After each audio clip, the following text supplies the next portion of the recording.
जिन्हें सजने संवरने का शौक है, ये खबर खास तौर पर उनके लिए। कोरोना संकट जब से आया है, लोगों को बहुत दिक्कतें हो रही हैं क्योंकि वो पार्लर नहीं जा पा रहे हैं और सजने संवरने की आजादी भी कुछ छिन सी गई है। देखिए 2 महीने के लॉकडाउन में लोग ना सैलून जा पाए, ना महिलाएं ब्यूटी पार्लर जा पाई, और अब जब ये सैलून और ब्यूटी पार्लर खुल रहे हैं तो लोग कैसे रिएक्ट कर रहे हैं। विकास, प्रतिभा और मैंने भी ये चीजें महसूस की हैं। आपके शहरों में जब भी अनलॉक हो गया होगा सब कुछ, तो आपने भी देखा होगा। अनलॉक 1 में कई राज्य सरकारों ने सैलून और पार्लर्स खोलने की इजाजत दी, लेकिन अब जब आप सैलून और पार्लर जाएंगे तो ये पार्लर बदले हुए नजर आएंगे। किस तरह से आपकी ब्यूटिशियन अलग कपड़ों में होगी, अलग तरह से आपके लिए काम करेगी, देखिए।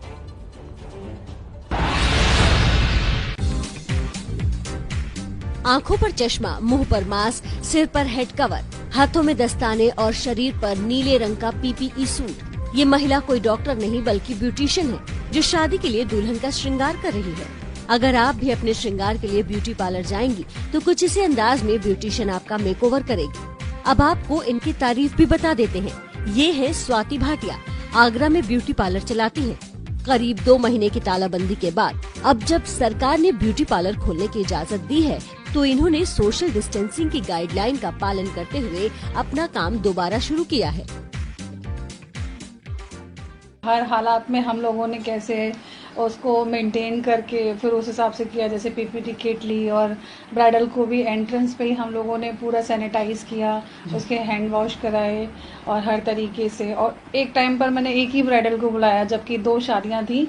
मैंने एक टाइम पर एक ब्राइडल को बुलाया और फिर से अपना पूरा सैलून, अपना घर सैनिटाइज किया। ग्राहकों की हिचकिचाहट को देखते हुए स्वाति फिलहाल कस्टमर्स को घर पर ही बुला रही हैं, एक एक करके।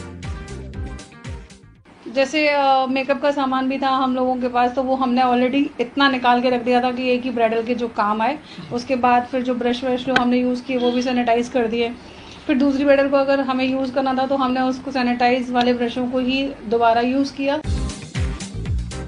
स्वाति मेकअप के दौरान संक्रमण से बचाने के लिए तमाम उपाय कर रही हैं, जैसे मेकअप के सामानों का सैनिटाइजेशन, एक कस्टमर के लिए एक ही ब्यूटी प्रोडक्ट का इस्तेमाल। बिल्कुल नहीं देखा कि इतना, तो बिल्कुल ही नहीं पता था कि इस तरीके से जैसे एक योद्धा की तरह हम लोगों को मेकअप करने के लिए भी इतना प्रिकॉशंस लेने पड़ेंगे। लेकिन हाँ, हमारी सेफ्टी हमारे हाथ में है। जब हमें थोड़ा सा डर था नहीं, बिल्कुल डर था, और जब हम डरेंगे तभी हम इस चीज से जीत पाएंगे ना। लॉकडाउन की वजह से पिछले 2 महीने से शादियां नहीं हो रही थी। अब 1 जून से लागू अनलॉक 1 में यूपी सरकार ने 20 लोगों के शर्त के साथ शादी समारोह की इजाजत दी है। वो महिलाएं जो ब्यूटी पार्लर बंद होने की वजह से 2 महीने से ब्यूटी पार्लर नहीं जा पाई, उनको भी दोबारा सजने संवरने का मौका मिल गया है।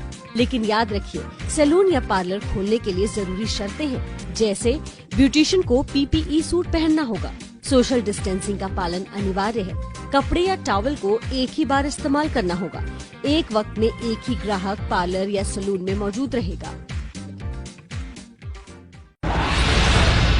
अगली खबर का रुख कर लेते हैं। अगली खबर जो है वो भोपाल से। ब्रेक के पहले हमने आगरा की तस्वीरें दिखाई थी, कैसे ब्यूटी पार्लर मेकअप करने का अंदाज बदल रहे।